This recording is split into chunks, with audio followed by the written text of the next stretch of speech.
வழக்கு தான் முடிஞ்சது, பஞ்சாயத்து முடியல. த்ரிஷாவின் என்ட்ரியால் மீண்டும் சர்ச்சை. பிஸ்மி பேட்டி.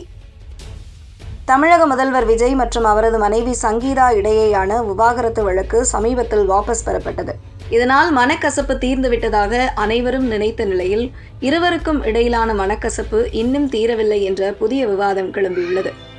சென்னை ஜார்ஜி ஹோட்டலில் இன்று 80வது சுதந்திர தின விழாவில் நடிகை த்ரிஷா VIP வரிசையில் அமர்ந்திருந்தது குறித்து பத்திரிகையாளர் பிஸ்மி யூடியூப் சேனலுக்கு பேட்டியளித்துள்ளார்.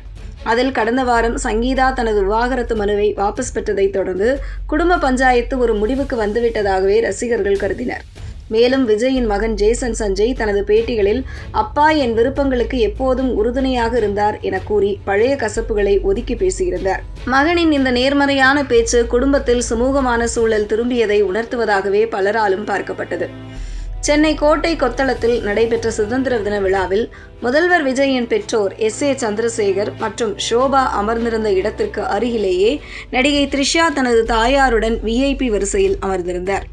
விஜய் சங்கீதா இடையேயான பிரச்சனை முழுமையாக தீர்ந்திருந்தால் அரசு விழா போன்ற இந்த முக்கியமான நிகழ்ச்சியில் முதல்வர் விஜயின் மனைவியாக சங்கீதா தான் கலந்து கொண்டிருக்க வேண்டும்.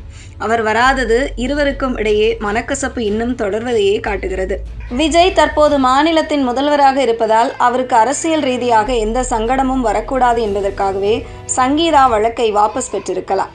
ஆனால் இருவருக்கும் இடையே சுமூகமான பேச்சுவார்த்தை நடந்ததாக தெரியவில்லை. ஜேசன் சஞ்சய் தனது பேட்டியில் தன் அப்பாவை உயர்வாக பேசியது பாராட்டத்தக்க விஷயம். இருப்பினும் குடும்ப பிரச்சனை இன்னும் முழுமையாக முடியாத நிலையைத்தான் இந்த நிகழ்வுகள் காட்டுகின்றன என பிஸ்மி அந்த பேட்டியில் பேசியுள்ளார். சுதந்திர தின விழாவில் விஜயின் குழந்தைகள் கலந்து கொள்ளாததும் த்ரிஷாவின் வருகையும் மீண்டும் அரசியல் சலசலப்பை ஏற்படுத்தியுள்ளது.